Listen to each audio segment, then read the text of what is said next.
Bonjour à tous, je suis Mathieu Suffren, expert en net security chez Chris Réseau. Dans ce webinaire, on va aborder la migration VeilCloud VEI365 vers Hornet Security. On part d'une installation neuve pour chacun de vos clients sur le control panel. Et pour ce faire, on couvre les vérifications au préalable, les équivalences de plans entre Veil et Hornet, la configuration sur la console et la bascule de votre DNS. Tout ça pour vous donner un check de la configuration en 7 étapes claires et opérationnelles. Bon visionnage. Bonjour à tous ceux qui ont rejoint. Bonjour tout le monde. Bonjour Sébastien, bonjour voilà, tous ceux qui rejoignent et merci du coup aussi d'avoir rejoint ce webinaire, de participer aussi. Donc, je pense qu'on va pouvoir commencer, hein, il est 33 et puis je vais pas vous faire perdre tout votre temps non plus. Je pense que le webinaire va peut-être pas durer 1 heure. Mon objectif, ce serait que ça tienne entre 30 et 40 minutes maximum. Donc on va faire défiler un PowerPoint pendant, allez, je dirais 15 à 20 minutes et après on passera à la démo. Aujourd'hui, le webinaire, c'est sur la fin de commercialisation de VadeCloud. Vous avez sûrement appris que VadeCloud, du coup, on arrête de vendre ou de renouveler sur cette solution et ça amène un questionnement et ça amène potentiellement une migration technique qui, elle, en l'occurrence, n'est pas obligatoire. Quand même, soyons, on va dire, clairs aujourd'hui, c'est pas une fin de produit, hein. Ça prend à peu près 1 an à 3 ans avant que la fin de produit suit la fin de commercialisation. Donc, on va commencer à se poser des questions de comment on peut migrer VadeCloud vers Hornet. Je pense que voilà, tout le monde, connaît à peu près Hornet, Vade, voilà.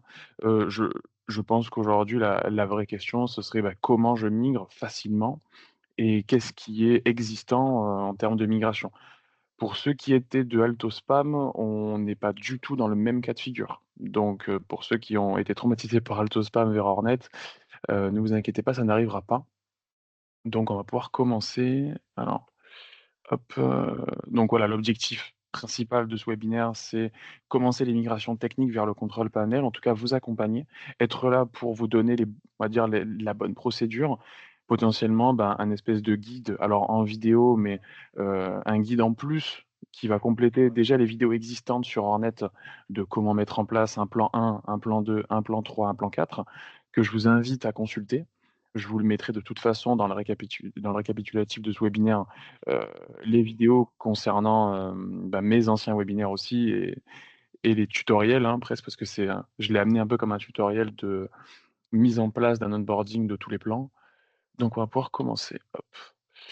La première question que je pense que vous vous posez, sur le côté technique, c'est comment je vais migrer mon client VadeCloud sur Hornet. On va quand même récupérer quelques prérequis qui sont existants déjà sur la partie VadeCloud et qu'on va pouvoir retrouver sur Hornet. On va récupérer potentiellement le relais SMTP que vous avez déjà mis en place dans les relais sortants sur, la partie, VadeCloud. Également, on va récupérer qui est administrateur de la console. On va pouvoir remettre en place un administrateur sur le contrôle panel. On peut exporter les listes noires et listes blanches. Alors, c'est un besoin qui est très spécifique puisqu'aujourd'hui, c'est pas non plus, on va dire, un indispensable. Les listes noires, parfois, on a un petit peu, excusez-moi du terme, mais la flemme de les refaire. En l'occurrence, les listes blanches, c'est assez, intéressant de repartir de zéro et tout simplement voilà, de repartir un peu, sans aucune liste blanche ou de faire le tri tout simplement. Je pense que si vous utilisez, par exemple, VadeCloud depuis un certain temps, donc du coup certaines années, tout ce qui est liste noire et liste blanche, je pense qu'il y a du tri à faire là-dessus. Et également, ben, votre CSV utilisateur, vous avez la liste de vos utilisateurs protégés sur la partie VadeCloud. On va pouvoir l'exporter et la mettre en place sur le control panel et potentiellement les exceptions des firewalls pour ceux qui ont des infrastructures on-premise. VadeCloud a l'avantage d'être disponible et compatible avec n'importe quel type de mailing, donc du Microsoft 365, du l'Exchange on-premise, de l'OVH. Donc pour les infrastructures pardon, on-premise, on va récupérer des exceptions de firewall. Toutes ces informations, en tout cas, je peux vous donner, la procédure de comment les récupérer et en même temps vous fournir un lien que je vais vous fournir dans le chat maintenant, mais qui sera aussi présent dans le récapitulatif concernant, les exceptions à mettre en place, et d'autres informations concernant les onboarding. Donc on a des exceptions firewall, les MX, SPF. Je vous ai envoyé le lien dans la conversation. Donc voilà. Le but, c'est que ces prérequis, on va les mettre en place, sur notre contrôle panel. Vous avez le lien juste au-dessus, cp.netsecurity.com. Pour ceux qui ont un cp.vadesecure.com, ne vous inquiétez pas, c'est la même console, la même base de données, c'est juste qu'elle est brandée, Vadesecure, donc aucun problème là-dessus. Et le but de comment, se lancer techniquement sur le contrôle panel, c'est qu'on a toute la liste de nos clients existants sur VadeCloud qui sont automatiquement remontés sur le contrôle panel. Donc c'est un gros avantage. Vous avez votre compte partenaire qui ressemble, voilà, avec un petit logo, avec 2 bonhommes et une petite couronne, et vous avez les autres domaines qui sont représentés par 3 petits bonhommes avec des noms de domaine. Donc déjà, c'est assez reconnaissable, et en plus de ça, vous avez l'existant de ce que vous aviez sur VadeCloud. L'avantage, c'est que vous puissiez aller sur n'importe quel client, commencer son onboarding, commencer sa période d'essai pour que vous puissiez vraiment souscrire au plan, puisque pour rappel et en même temps pour ceux qui n'ont pas l'info, il faut obligatoirement lancer la période d'essai pour être, souscrit et être, entre guillemets «abonné» au bon plan côté Hornet. Et ça après de toute façon, c'est votre commercial Chris qui vous le dira. Et ensuite, on va relancer la configuration en à peu près 4 étapes, hein. On va configurer son anti-spam, mettre en place l'ATP et tous les outils pour la protection contre le business email compromise, et on va également, importer les listes noires et listes blanches, importer les utilisateurs, et on va finir par la migration DMX, la mise en place du SPF, des DKIM, puisque l'avantage d'Hornet aujourd'hui, c'est qu'on puisse utiliser les clés DKIM d'Hornet, et bonus pour les utilisateurs de 365, mettre en place des connecteurs de messagerie. Voilà, donc on va pouvoir passer à côté. Je vous ai montré ici à quoi ressemblent les CSV. Vous avez les listes noires et les listes blanches de Vadé. On va les transformer en liste noire et liste blanche Hornet exportable. Je vais garder de toute façon ce plan-là, de côté, puisque je vais vous montrer comment ça va se passer, et je vais devoir, entre guillemets, «agencer» mon CSV, donc et je vais modifier, ces informations-là aussi.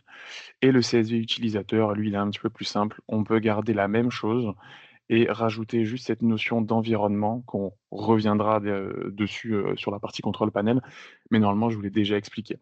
Donc voilà, on a cette modification qui est faisable, et c'est pareil, ça aussi, je vous le fournirai du coup dans, le récapitulatif. Au moins, vous avez potentiellement, cette slide-là qui pourra être un pense-bête pour vous. Hop. Et combien de temps cela me prendra-t-il? C'est une question du coup qui m'a été beaucoup posée, que ce soit par mes onboardings ou mes différents webinaires aussi. En tout cas, les partenaires étant intéressés par cette migration. Pour rappel, on a les 4 plans d'Hornet. On a le plan 1, 2, 3, 4. Le plan 1 et 2 concernent toute la messagerie. On va avoir de l'anti-spam, de la protection à la menace avancée, de l'archivage, du service continuity, de la gestion de chiffrement de la messagerie, un outil de signature et de message d'absence. C'est un peu le bonus, sur un plan, de protection de la messagerie.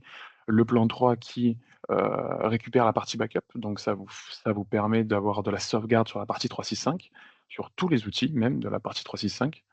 Et le plan 4, lui, offre une multitude de services comme, de la campagne au phishing, et de la campagne de formation, de la gestion de droits d'accès, de la gestion de droits d'accès, sur la partie 365, pardon, et en même temps un outil d'audit de la partie, 365, surtout de la gestion des autorisations.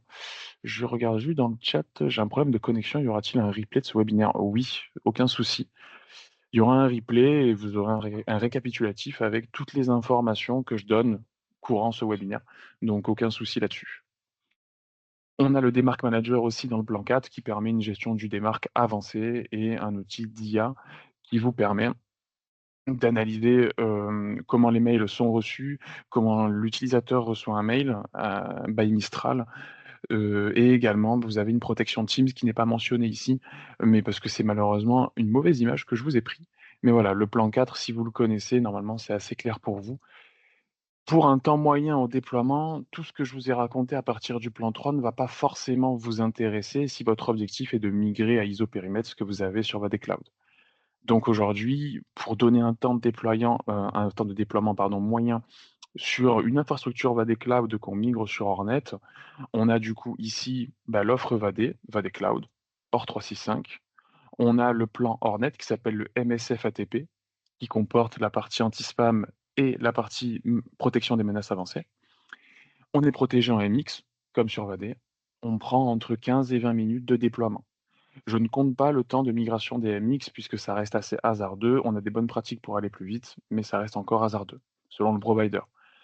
Et pour les personnes qui viennent de 365 ou qui ont un Vadé Cloud 365, enfin, qui ont du Vadé Cloud et qui vont vers du Hornet, on propose un plan 1 plus ATP qui est un plan spécifique pour la partie 365. Ce n'est pas parce que vous avez du Vadé Cloud avant que le plan 1 plus ATP est dédié pour pour autre chose. C'est fait aussi pour vous et ça vous permet d'avoir une protection hybride et une protection en API supplémentaire. Donc l'hybride, forcément, on a le MX, on a l'API qui est complémentaire ou, si besoin est, on a du Vadé 365, on va vers une protection par API, uniquement ça. On a directement la protection en full API. Dans un cadre de migration vers une infrastructure hybride, donc vers un plan MSATP, on est sur 20 minutes de migration. On rajoute vraiment quelques minutes en plus que celui du MSFATP. Et sinon, si on est en full API, là, on est en 3 clics. Donc, on est vraiment sur 2 minutes de migration. Attention au MSFATP, au niveau des licences, les balles partagées décomptent une licence, alors que Cloud ne les compte pas. Effectivement, ce qui fait que aujourd'hui, quand on n'est pas sur du Microsoft, on va facturer n'importe quelle boîte aux lettres qu'on va mentionner sur le contrôle panel. C'est là, on va dire, le piège. Alors, il y a des techniques, hein. Si on est, on va dire, un peu filou, on essaye de mettre nos boîtes aux lettres partagées en alias, ce qui permettrait du coup de ne pas être facturé. Attention, on a une gestion un peu plus demandante du coup pour mettre en place ces boîtes aux lettres partagées. Dans le cas que vous ayez du coup du 365, là, on ne se pose pas la question. Les boîtes aux lettres partagées ne sont pas décomptées, elles ne comptent pas de licence et elles sont automatiquement protégées si on a du 365. Donc, on a cet avantage-là. Mais c'est une très bonne remarque. Et pour vous montrer ce que je disais du coup sur les modes de protection, on a le mode API, on a le mode MX, pardon, je vais commencer par celui-là parce que c'est celui-là qu'on a sur la partie des clouds qui nous propose toutes les fonctionnalités de Hornet par protection par API et le meilleur des mondes reste la protection par API qui, elle, va vous donner une gestion un peu plus avancée du coup de la redirection des mails par exemple, dans une boîte aux lettres. Vu qu'on analyse le mail dans la boîte aux lettres, on va pouvoir rediriger un mail dans un dossier bien précis, donc créer ce dossier par la même occasion. On va pouvoir taguer un peu plus efficacement aussi les mails, les flaguer. On va pouvoir également avoir de la suppression réversible ou pas avec cette partie API. Et en plus de ça, on va protéger le mail en interne, protéger le flux en interne qui ne passera pas par les MX. Par défaut, forcément, si on protège par MX, il faut que le flux sortant passe par vos MX pour être analysé.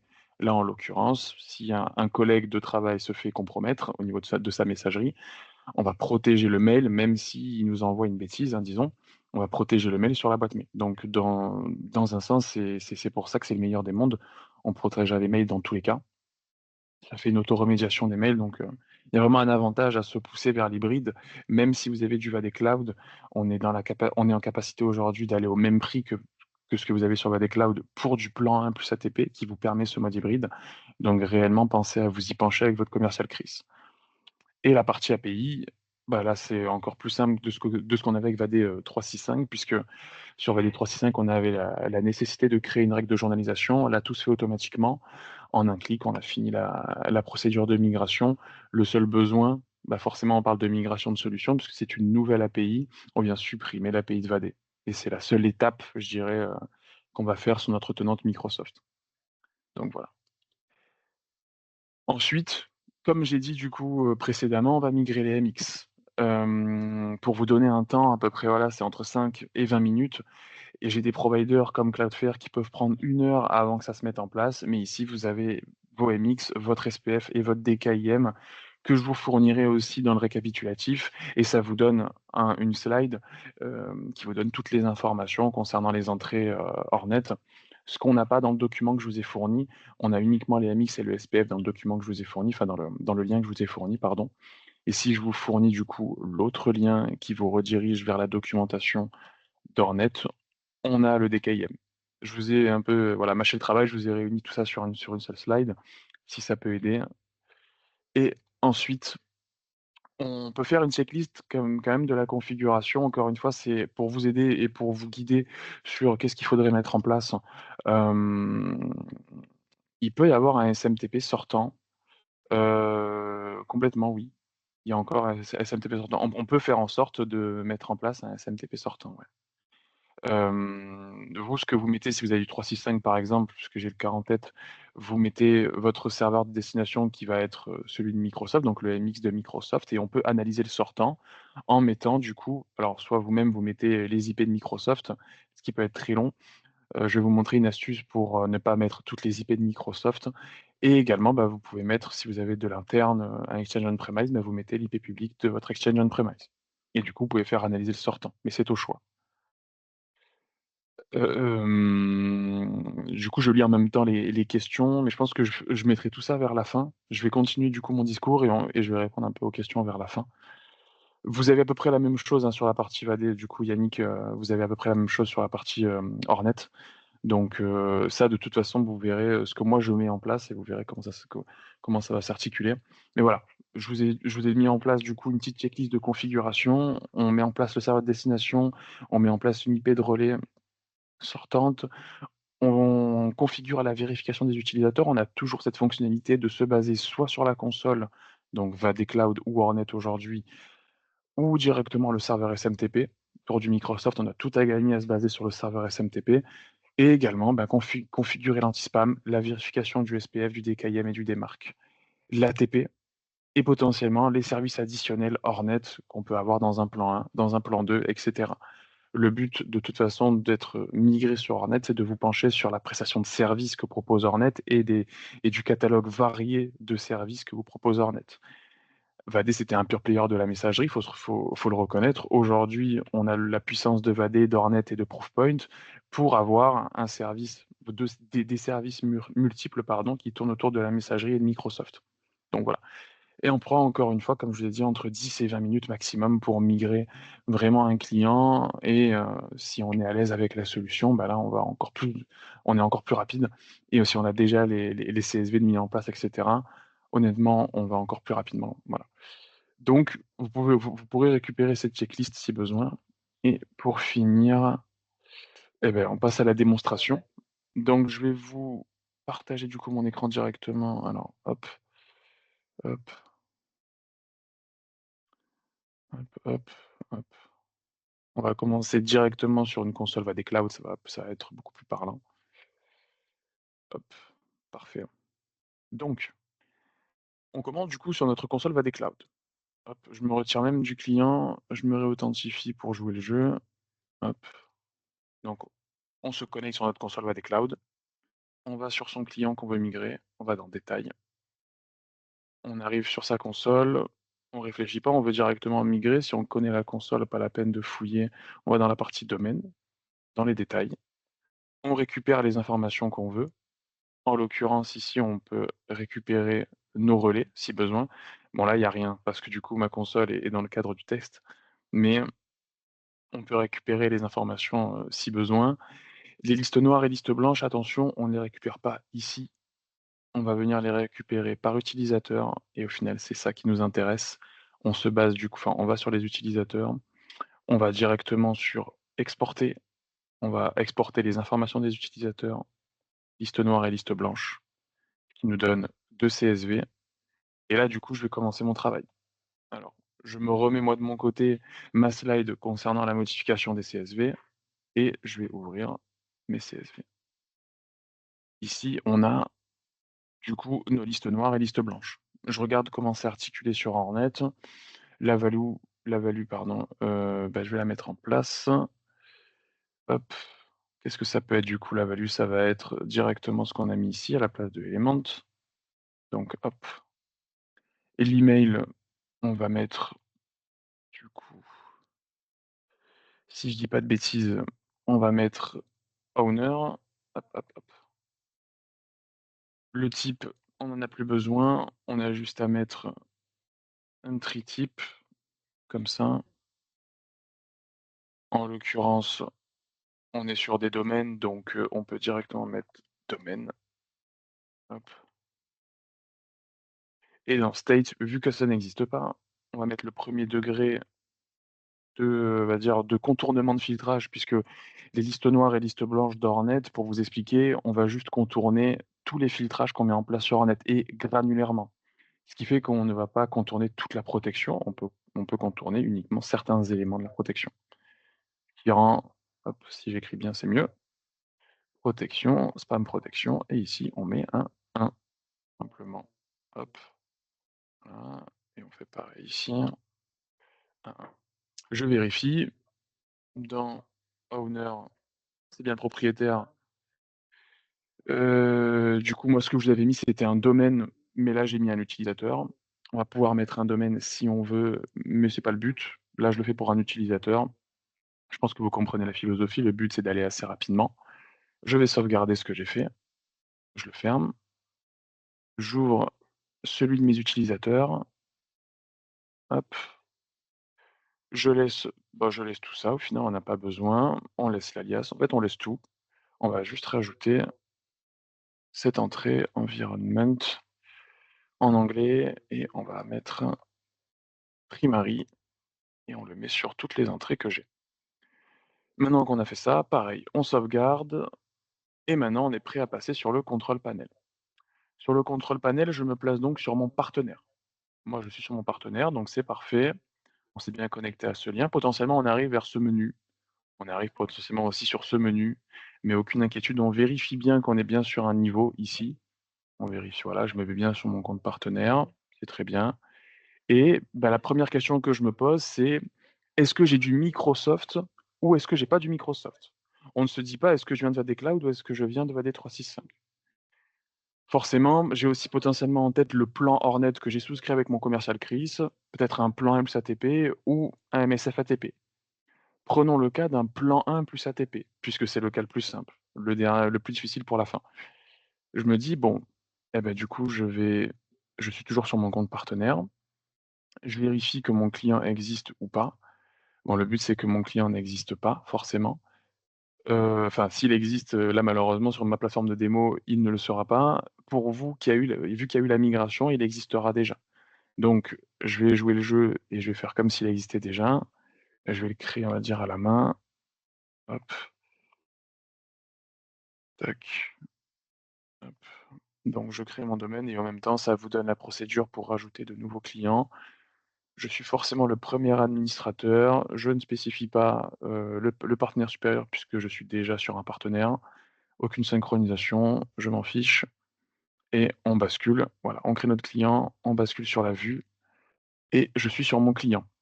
Ici, je suis sur un client qui est une coquille vide. Il n'y a ni utilisateur ni configuration. C'est exactement comment vos comptes, clients, qui ont été migrés de Bad Cloud seront.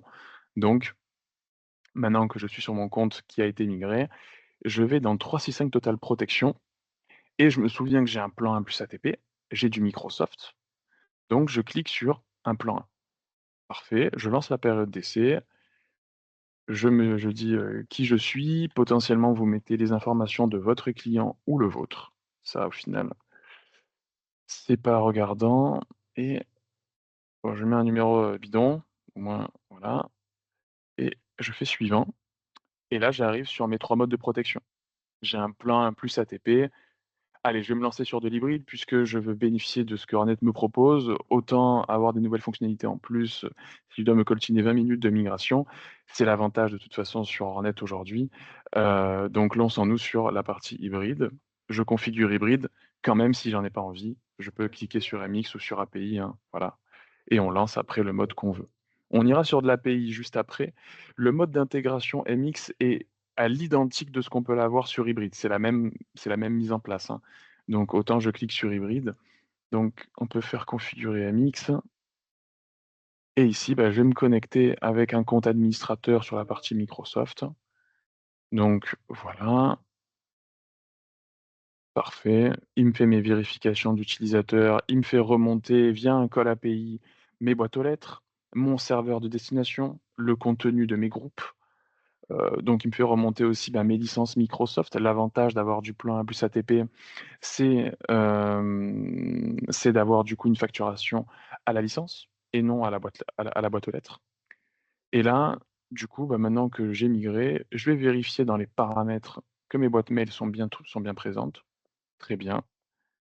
Mes groupes ici ne sont pas remontés, mais imaginons que j'ai un groupe qui s'appelle technique sur mon environnement Microsoft, je vais pouvoir faire technique, je l'ajoute et mes utilisateurs vont automatiquement remonter dans un laps de temps entre 5 et 15 minutes, hein, directement dans le groupe. Donc voilà. On peut vérifier que nos domaines présents sur Microsoft sont bien remontés, c'est parfait et on va commencer la configuration de la solution. On vérifie sur mon domaine que tout est activé, mon FQDN est bien remonté, c'est très bien. J'analyse le sortant puisque je le faisais sur Vadecloud, donc autant le faire ici. Je ne peux pas lister toutes les IP de Microsoft. Là, c'est un problème. Sur Vadecloud, on avait l'option pour cliquer sur le groupe IP de Microsoft, en tout cas pour les spécifier. Là, malheureusement, on n'a pas la fonctionnalité, mais on peut faire au plus simple. On met une IP entre guillemets bidon qui va juste remplir cette partie binaire de la configuration et on va enlever la partie restreinte de l'envoi des emails aux adresses IP de serveurs de relais. Ce qui fait qu'on ne va pas s'appuyer sur les IP qu'on spécifie ici pour autoriser en sortie, on va s'appuyer pardon sur les IP qui sont présentes ici. Mais on est obligé de rentrer une IP ici. Je peux très bien rentrer pardon, mon IP public.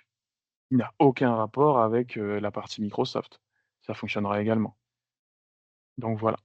On peut laisser la partie vérification d'utilisateur sur du SMTP, il y a pas de problème pour moi et on continue après avec la configuration, de notre anti-spam. On peut avoir une action de quarantaine, taguer le mail ou déplacer le mail. Si on déplace le mail dans un dossier bien précis, il sera redirigé dans ce dossier. S'il n'existe pas, il sera créé. Donc voilà.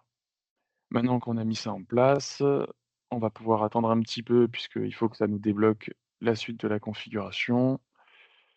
Maintenant si je fais, hop, pardon, on va garder aucune action ou on peut mettre quarantaine. Est-ce que ça va débloquer la suite? Malheureusement, ça va prendre un petit peu de temps pour débloquer la suite. Hop, je vais essayer de me déconnecter et de me reconnecter. Hop,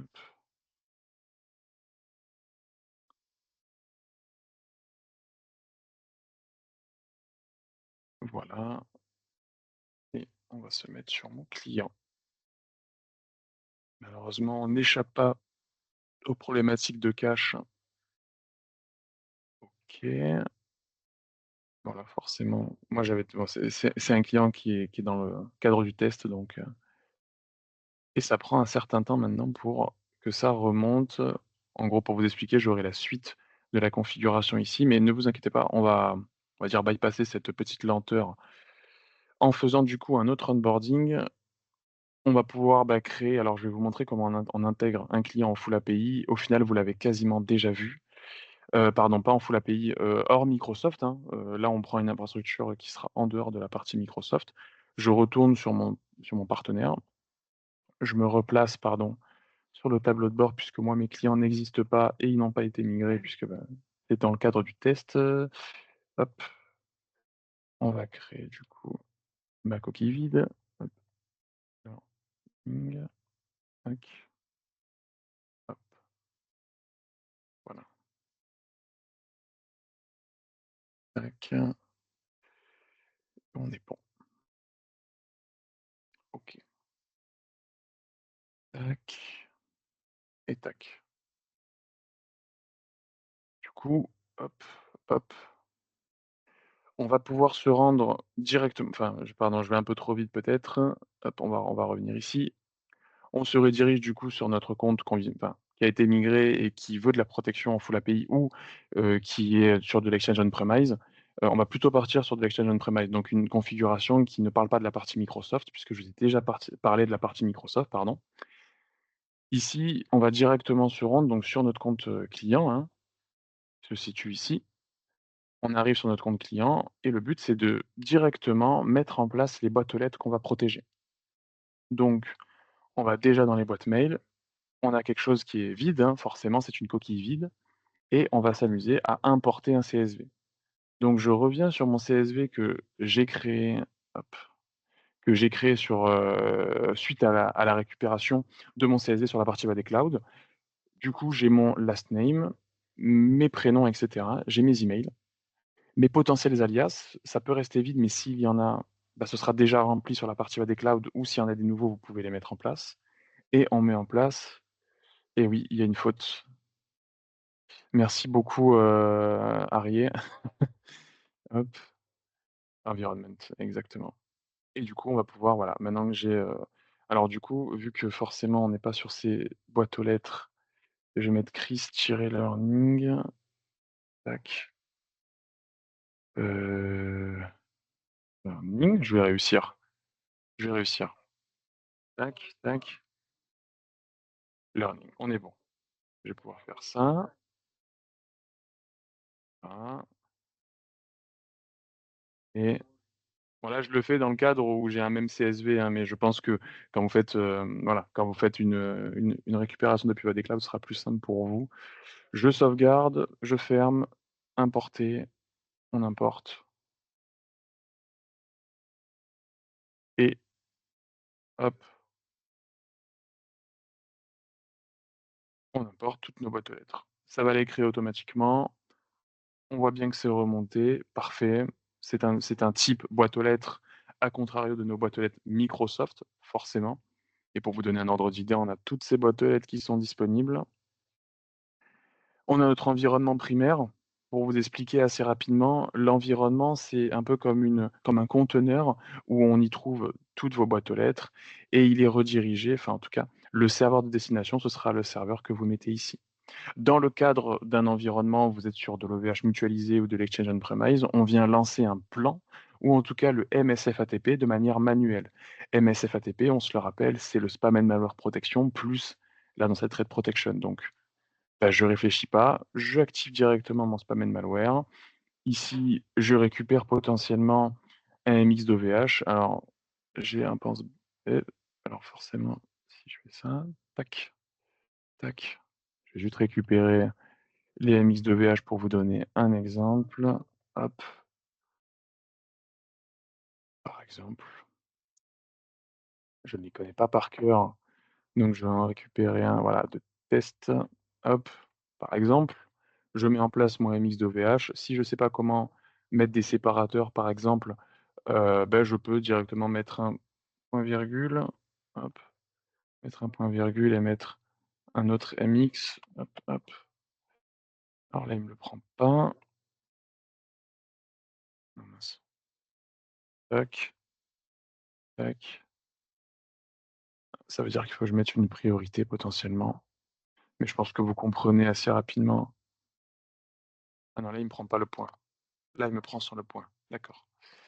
Donc voilà, par exemple, je mets mon MX d'OVH, j'analyse le sortant si besoin. OVH peut permettre d'avoir une IP dédiée pour la sortie des mails, potentiellement si on met son IP voilà, qu'on a chez OVH. Sinon, on n'analyse pas le sortant.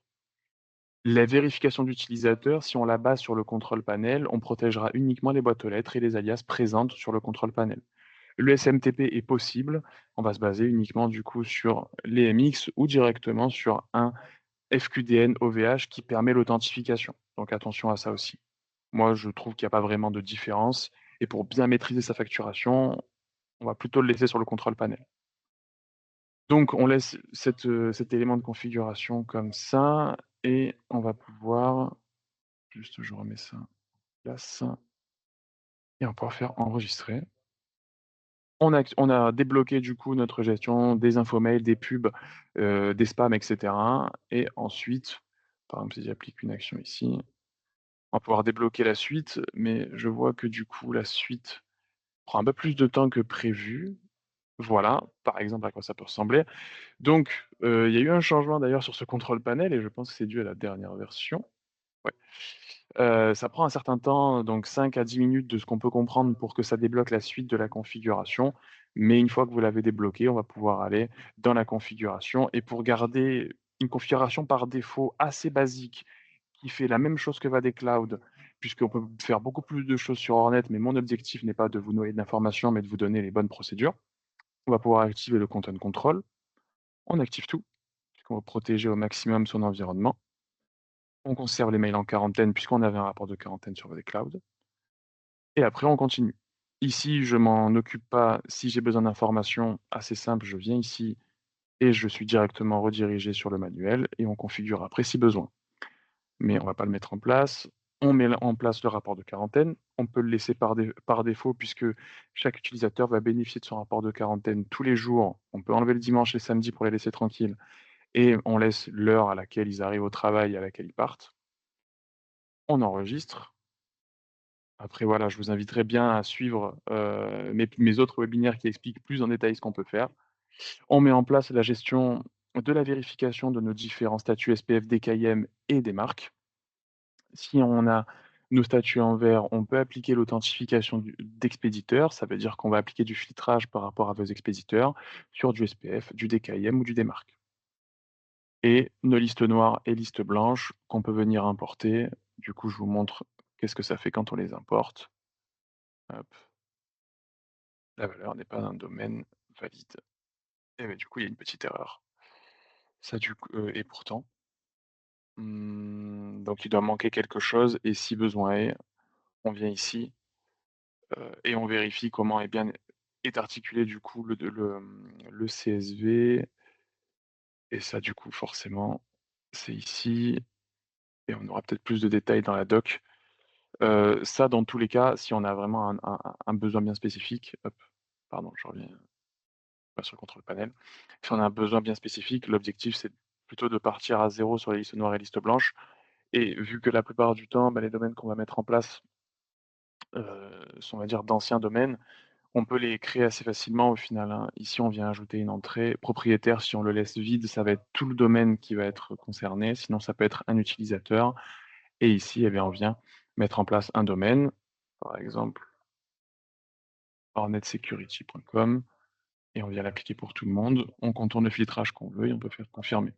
Et là, notre entrée va exister. C'est pas un manque, on va dire, c'est pas vraiment quelque chose, d'important, je dirais, les listes noires et listes blanches, à part si elles sont vraiment bien spécifiques et là, je pense que c'est qu'une question d'avoir mal articulé mon CSV.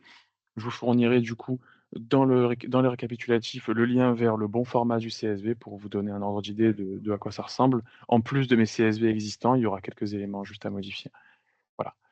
Hem et dans le cadre, pardon, d'avoir du Microsoft, on peut mettre en place des connecteurs de messagerie qui vont forcer le flux d'aller vers Hornet, vers Microsoft et vice versa et forcer ce flux à faire que dans ce sens-là. Attention, on ne met jamais en place des connecteurs de messagerie si on n'a pas migré les MX. Donc ça se fait vraiment en dernier temps, avec un petit add-in Outlook en plus qui nous permet de signaler les messages les messages, enfin les mails pardon, d'avoir des détails de ces emails, et d'avoir, voilà, d'ajouter un expéditeur en liste noire ou en liste blanche. Et dans, heu, on va dire, le module complémentaire que vous allez avoir si vous avez un MSF ATP ou du plan plus ATP, eh ben c'est l'ATP. Donc là, dans cette thread protection, on vient l'activer et on vient potentiellement activer sa son API. Ici, c'est l'API de protection d'Hornet qui est disponible sur un plan 1 plus ATP ou en full API, forcément. Ça vous permettra d'avoir l'auto-remédiation sur vos mails. Le Real-Time Alert, c'est le moteur de sécurité pour analyser les pièces jointes en temps réel. Le Targeted Fraud Forexing Filter, c'est pour l'analyse du contenu du mail pour empêcher les attaques arnaque au président, usurpation d'identité, etc. Et on aura le Secure Link en plus, ça a été décorrélé de la partie ATP, mais c'est dans le même bundle et ça nous permet d'avoir une analyse en temps réel des liens web, ce que vous aviez déjà avec VAD-Cloud et VAD365, mais ici c'est un peu plus poussé et en plus de ça, on peut analyser uniquement les liens qui ne sont pas de Microsoft pour enlever, on va dire, une certaine charge de travail de l'outil. Et puis voilà, on a fait le tour de ce qu'on pouvait mettre en place. On a déjà migré.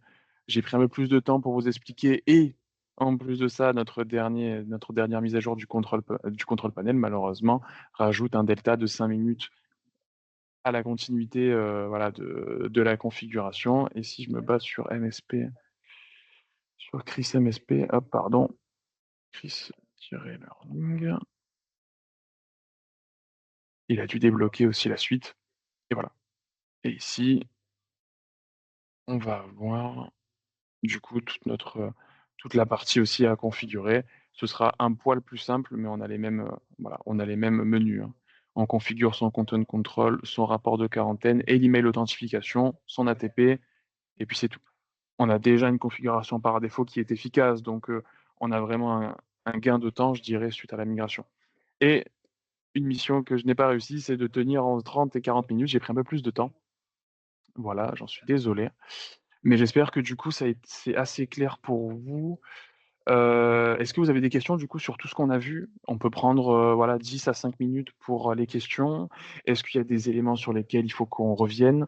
Hem, est-ce que voilà, bon, là, c'est open bar pour vous. Si vous avez des questions sur Hornet, sur ce qu'on peut faire, sur, le temps de migration de VAD et cetera.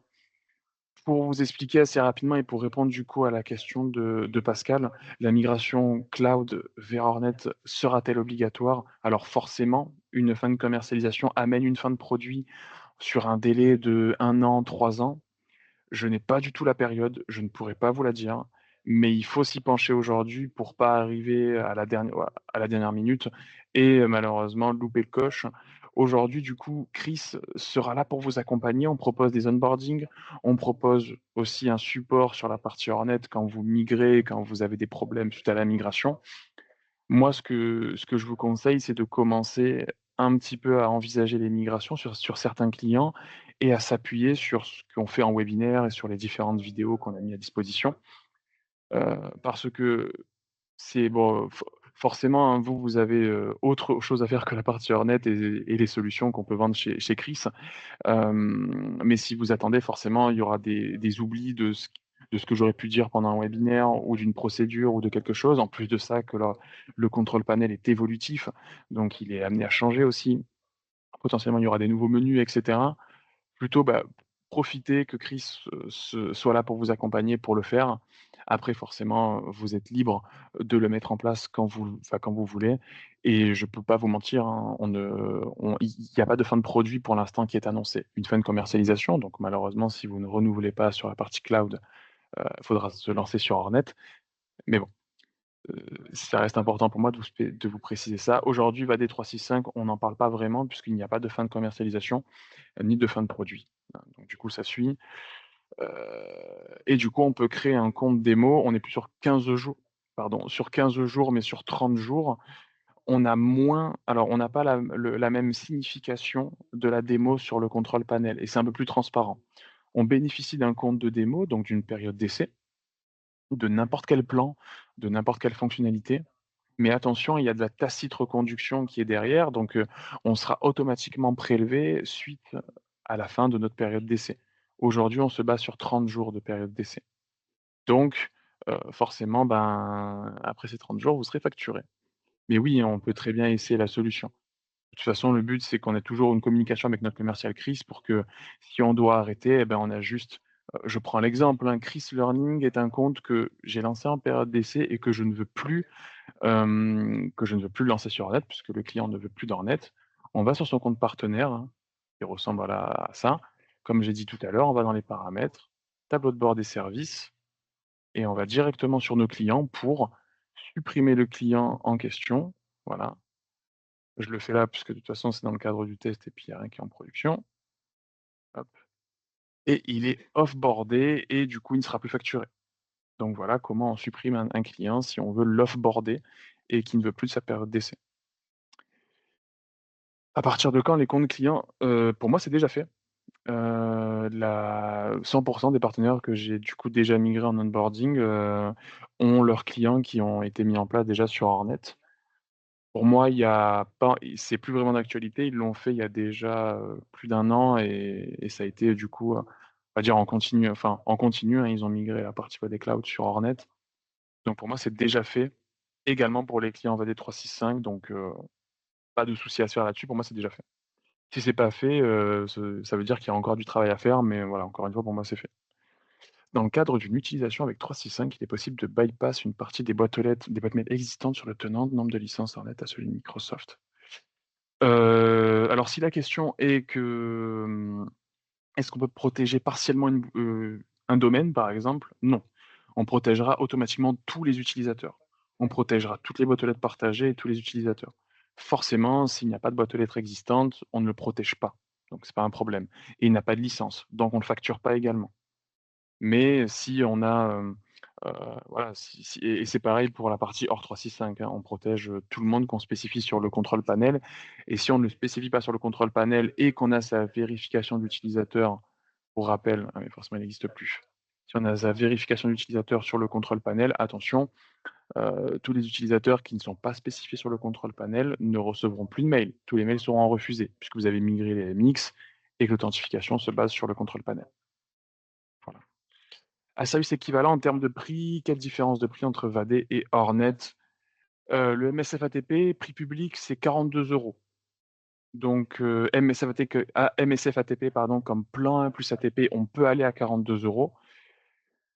Après s'il y a ça c'est le prix public, donc s'il y a un prix spécifique, en tant que revendeur, c'est les commerciaux qui s'en occupent.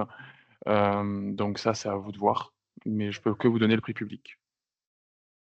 Voilà et c'est par an, hein, par boîte mail par an, le 42 €. On utilise VAD Forêt 365 uniquement, il n'y a rien à faire du coup. Quasiment. Timothée, du coup, pour répondre à ta question, imaginons je veux migrer sur Hornet, je prends mon client qui est déjà existant, je clique dessus, c'est une boîte vide, donc je me lance sur la partie 365 Total Protection puisque je suis sur du 365. Je me lance sur un plan 1, j'offboard mon plan 1, je remplis vite fait les informations que j'ai rentrées, je me connecte en API et c'est fait. Notre déploiement de Hornet en API est déjà terminé. On n'aura plus qu'à supprimer l'API de VAD, la règle de journalisation, et cetera et c'est tout. Comment trouver le client dans Hornet? On se connecte sur le CP pour hornetsecurity.com. On est nous sur notre compte partenaire par défaut ou sur rien. Si on est sur rien du tout ici, eh ben, il faut qu'on se connecte sur notre compte partenaire et on va retrouver notre client en dessous de notre compte partenaire, tout simplement. Ici, c'est l'arborescence de nos clients, donc nous, on est sur une vue, distributeur, donc on a tout le monde, mais vous, vous avez la même chose côté partenaire. À partir de quel plan le module Hornet, à côté de quel plan Hornet, le module IA est-il intégré? Plan 4, donc c'est le maximum de ce que vous pouvez avoir et forcément ça amène surtout à déployer du service. Je me mets sur rien, c'est pas bon. Aujourd'hui, l'objectif d'avoir ne serait-ce qu'un plan 3 et du plan 4, c'est de réellement proposer du service à ses clients finaux, y compris la partie IA, hein, hop, voilà, y compris la partie IA, qui répond à peu près à 50 des demandes support que peut recevoir un support, en termes de demande de mail, d'informations sur un mail. Est-ce que mon mail est frauduleux ou pas? 1 mail sur 2 est répondu par une IA aujourd'hui, donc on se base exactement sur ça, sur la partie Hornet et c'est Mistral qui le fait. Les dates d'anniversaire des renouvellements des clients seront basées sur celles de Veid ou à partir de celles de la migration? Je ne pourrais pas vous dire, il doit y avoir un prorata qui doit être fait sur la nouvelle facturation, Hornet, mais là, on est vraiment sur des questions dont les commerciaux sont ceux qui ont les réponses, malheureusement. Je pourrais pas trop vous aider là-dessus, je m'arrête un petit peu trop à la co ouais, trop sur le côté technique, mais bon, je peux pas me lancer sur tous les domaines non plus. De toute façon, c'est votre commercial qui vous guidera au mieux sur les prix, sur les dates d'anniversaire et cetera. Mais on est très arrangeant là-dessus et ce que je vous invite très fortement et il y aura un lien forcément là-dessus, c'est à vous former sur le contrôle panel alors on a une formation qui dure, 1 journée et demie, qui vous propose du coup un meilleur niveau de partenaire, bronze, gold et cetera. Donc déjà, c'est pas mal et puis au moins vous serez assez à l'aise sur le contrôle panel avec des exercices clairs et un formateur au top. Vraiment c'est monsieur Régis Ménard qui est très efficace dans ce qu'il fait, très technique. Donc vous avez tout à gagner à pa en passant par lui et chez Chris, on peut directement vous proposer la formation également, hein. Enfin, c'est lui qui forme, mais on peut vous proposer la formation et vous la vendre. Donc rendez-vous sur notre site internet pour, que ce soit les webinaires ou les migrations, directement. Pour ma part, mes clients Vadecloud n'ont pas été onboardés sur la console Hornet et bah, du coup, voilà, ça veut dire qu'il y a encore des partenaires qui ne sont pas migrés et si c'est un besoin spécifique, je vous invite à vous rediriger vers le commercial et s'il y a une question technique ou un point à faire avec Hornet, il y aura la discussion qui sera faite avec Hornet, que ce soit par moi, donc le service technique, soit par le commercial et vous aurez vos clients sur la partie Hornet. Ou en tout cas, vous aurez des réponses à savoir pourquoi ce n'est pas encore remonté. Voilà. Aucun client visiblement pour moi, je me connecte avec mon OEM, mais le MDP ne fonctionne pas. Attention, hein, et quand vous vous connectez sur le contrôle panel, alors qu'on se comprenne, hein, ici, sur le contrôle panel Hornet, c'est obligatoirement un mail. Si vous n'avez rien, ça veut dire que vous n'avez pas de compte présent sur le contrôle panel. Et là, c'est autre chose. Ça veut dire qu'il faut forcément voir avec Hornet pour qu'il vous donne l'accès à cette console. Si vous n'avez pas accès à cette console, c'est que vous n'êtes pas présent sur le contrôle panel. Et ça, forcément, c'est un besoin à voir avec votre commercial CRIS qui demande à l'équipe Hornet de vous créer un compte, et cetera. Forcément, donc c'est pour ça que là, je réponds à la question de comment avoir accès au contrôle panel, potentiellement quel mail, et cetera. Vous demandez à nos commerciaux ou à Hornet directement d'avoir accès au contrôle panel, puisque vous allez migrer sur le contrôle panel, et eux, ils vont vous créer un accès avec le mail que vous allez donner sur ce contrôle panel. Et le mot de passe, bah forcément, vous ne l'avez pas dès le début, donc vous rentrez votre mail ici, et le mot de passe sera automatiquement, enfin, vous aurez un bouton qui vous dit de réinitialiser le mot de passe, et vous pouvez réinitialiser le mot de passe. Moi, je me connecte avec Microsoft, puisque je suis onboardé sur du Microsoft. En fait, vous n'existez pas tout simplement parce que vous n'êtes présent sur aucun compte sur le control panel. Il n'y a rien qui a été créé vous concernant sur le control panel, que ce soit un compte partenaire, un compte client ou même un mail. Et il faut forcément que vous soyez présent sur une partie mail, en fait, ici. Si vous n'êtes pas, c'est juste que vous n'êtes pas encore présent sur le control panel. Et c'est uniquement à demande sur Hornet qu'il faut le faire. J'ai un compte Hornet pour ma société, mais les clients de votre cloud n'y sont pas. Ah, là, c'est encore différent. C'est que la migration n'est pas encore, n'est pas encore bien réalisé. Après, vous vous connectez bien, et je le mets dans le chat, hein, vous vous connectez bien sur ça. Voilà. Donc, après ça, c'est forcément des points à avoir d'accès. Tout ce qui concerne les accès au contrôle panel, c'est des points à avoir avec la partie Hornet et forcément aussi avec nos commerciaux. Vous êtes amenés à signer avec nous sur Hornet. On est censé vous guider à avoir un accès sur le contrôle panel, et dès que vous avez accès, on vous dit, bah, allez sur ce lien, vous utilisez tel mail, vous faites réinitialiser le mot de passe, vous recevez le lien de réinitialisation de mot de passe et après vous accédez au contrôle panel, tout simplement. Et s'il y a des besoins bien spécifiques au niveau du support, et que vous avez déjà un contrat avec nous, avec Hornet aussi, contactez directement notre support technique. Mais bon, là, on n'est pas dans ce cas de figure, c'est juste que, soit vous avez un compte, mais pour l'instant, les clients des clouds n'ont pas été migrés, c'est en cours.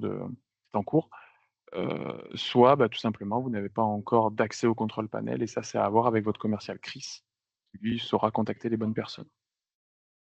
Est-ce que c'est assez clair pour vous, en tout cas sur comment on peut migrer? Moi, là, c'est la seule question que j'ai à vous poser, c'est est-ce que déjà ça vous rassure un peu plus sur le temps de migration qu'on va avoir de Vadet Cloud vers Hornet?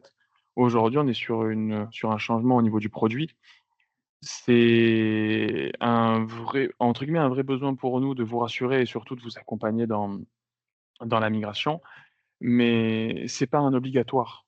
Donc soyons honnêtes que c'est pas un obligatoire, on peut le remettre à plus tard, mais c'est pas quelque chose, on va dire à faire, si on profite des accompagnements, des webinaires, c'est quelque chose à se pencher pour moi maintenant.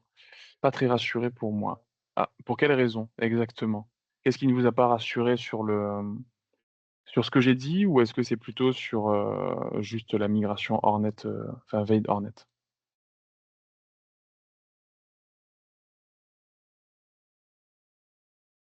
Sur l'aspect de la migration. On est quand même sur une migration d'un produit A vers un produit B. C'est un produit qui est différent. On a par chance une migration de la base de données, si c'est déjà fait, et ça, Hornet pourra vous le débloquer assez facilement. Mais la migration d'une solution prend toujours entre, allez, 10 et 20 minutes, et c'est ce que permet le contrôle panel aujourd'hui. Ça ne change pas des migrations d'un produit A vers un produit B. Et aujourd'hui, c'est ce qui se passe. On n'a malheureusement pas de migration de la configuration en elle-même, hem mais on est dans capacité d'avoir une procédure et d'avoir un vrai guide, et un accompagnement sur cette migration-là. Donc si vraiment vous n'êtes pas rassuré et que c'est quelque chose qui vous pose problème, moi je vous invite à contacter les commerciaux CRIS pour, créer un rendez-vous d'onboarding. Alors forcément ce sera avec moi, mais on le fera ensemble, et vous allez voir que vu que c'est vous qui allez le faire quand on onboardera, votre client, je serai juste là derrière vous. on va pouvoir, un peu plus appliquer ce que moi j'ai mis en place, et ce que j'ai dit durant ce webinaire et vous verrez, c'est quelque chose qui prend, forcément son temps. Migration d'un produit A vers un produit B, ça prend forcément un certain temps, mais tout se fait assez rapidement. Moi, je vous invite quand même à faire une demande de rendez-vous, Arié. Si c'est possible, hein, et si vous en avez l'envie, ne serait-ce que pour un client test ou un client qui va migrer sur Hornet, à vous de voir. Faites le choix du client que vous voulez onboarder. Mais voilà, qu'on puisse, se caler un rendez-vous, ce serait intéressant, du coup. Et pour les autres personnes, c'est également pareil, hein. S'il y a un besoin d'avoir un rendez-vous en one to one, ce sera avec plaisir. Sinon, je vous invite à revoir du coup ce webinaire en replay et je vous enverrai le récapitulatif dans la foulée et également à revoir nos différents webinaires sur, comment faire un onboarding. Ou si vous avez besoin de savoir comment faire du service avec Hornet, on a notre premier webinaire qui parle de ça également. Sinon, messieurs, dames, sur ce, je vais mettre fin à ce webinaire en vous souhaitant une bonne journée, un très bon vendredi à vous et un bon week-end. Heu, donc voilà, bonne chance pour tous vos supports et cetera. Bon courage à vous et une bonne fin de journée. Au revoir.